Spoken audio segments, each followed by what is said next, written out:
नमस्कार, मैं संजय भाटिया हूं और आप देख रहे हैं लोकमत हरियाणा। कल जिस प्रकार से भारतीय जनता पार्टी ने अपने प्रत्याशियों की घोषणा की, उसके पश्चात पूरे हरियाणा के अंदर भारतीय जनता पार्टी के कार्यकर्ताओं नेताओं में एक प्रकार से उबाल सा दिखाई दिया, यानी कि अधिकांश स्थानों पर नाराजगी भरे स्वर दिखाई दिए। इस्तीफों का सिलसिला जारी रहा, जो आज शाम देर शाम तक चलता रहा।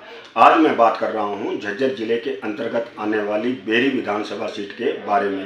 बेरी विधानसभा सीट से इस बार संजय कबलाना को भारतीय जनता पार्टी ने अपना प्रत्याशी बनाया है। जैसे इसकी सूचना बेरी के अंदर पहुंची, बेरी के अंदर भी एक प्रकार से उबाल उठता हुआ दिखाई दिया।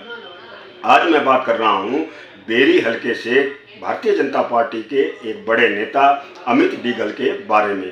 अमित डीगल ने भारतीय जनता पार्टी को ऊंचाई पर पहुंचाने के लिए काफ़ी प्रयत्न किए, काफ़ी प्रयास किए, जिसके बाद वो इस प्रयास में सफल भी दिखाई दिए। यानी कि बेरी के अंदर अगर मुख्यमंत्री जी का कार्यक्रम रहा, अन्य किसी वरिष्ठ नेता का कार्यक्रम रहा, तो उसकी पूरी जिम्मेवारी अमित डीगल ने अपने कंधों पर उठाई और उस कार्यक्रम को सफल किया। तो इस बार अमित डीगल जो हैं पूरी तरह से आश्वस्त थे कि भारतीय जनता पार्टी उन्हें बेरी से एक मौका देगी, लेकिन अचानक संजय कबलाना बेरी से प्रत्याशी भारतीय जनता पार्टी के द्वारा बना दिए गए, जिसके बाद अमित डीगल और उनके जो साथी थे, कार्यकर्ता थे भारतीय जनता पार्टी के, उनमें भारी नाराजगी उत्पन्न हो गई।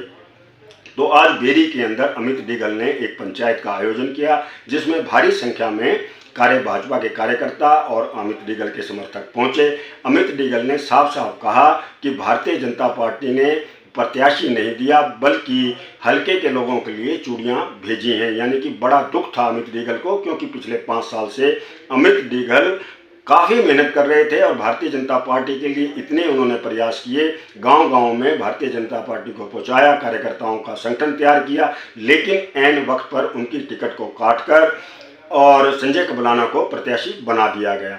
तो आइए सुनते हैं अमित डीगल, जो कि बेरी हलके में भारतीय जनता पार्टी के बड़े नेता हैं, उन्होंने क्या कहा। जी, भारतीय जनता पार्टी बेरी हलके के किसी भी वर्कर को, एक किसी भी अपने कार्यकर्ता को यहाँ से लेके आने का काम करे, तो हम उसके लिए तैयार हैं। क्या पंचायती उम्मीदवार की भी कोई संभावना है? बिल्कुल जी है, हर तरह के ऑप्शन है, जो है हर तरह के ऑप्शन है। कुछ भी जो है संपर्क किया आपने, संपर्क किया और उसे दूसरे प्रत्याशी थे उनसे कुछ संपर्क हुआ है? जी, सबसे संपर्क किया है, अलग अलग तरीके से सब।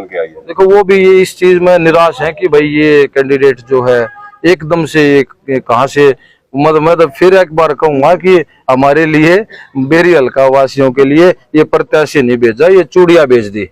तो ये माने 1-2 दिन में कोई बड़ा फैसला हो सकता है? बिल्कुल बिल्कुल होगा। दूसरे तो नहीं आए जी, प्रत्याशी कोई भी सामने नहीं है आपके अलावा? वो कहीं बिजी है, कुछ तरीके से वो भी कर रहे हैं। बाकी है आज कोई बड़ा हमने प्रोग्राम नहीं रखा था, एक शॉर्ट नोटिस पे एक सांकेतिक एक हमने अपना विरोध दर्ज कराने का ये प्रोग्राम था। ऐसा है कि बदला नहीं जाता है तो आप सामूहिक रूप से बड़ी तादाद में त्याग पत्र दे? जी बिल्कुल बिल्कुल होगा, ये त्याग पत्र भी दिए जाएंगे और आगे का भी फैसला लिया जाएगा। वो हमारे बड़े बुजुर्गों के आशीर्वाद से जो भी हमें आदेश मिलेगा हम वही करेंगे। तो अगर कोई पार्टी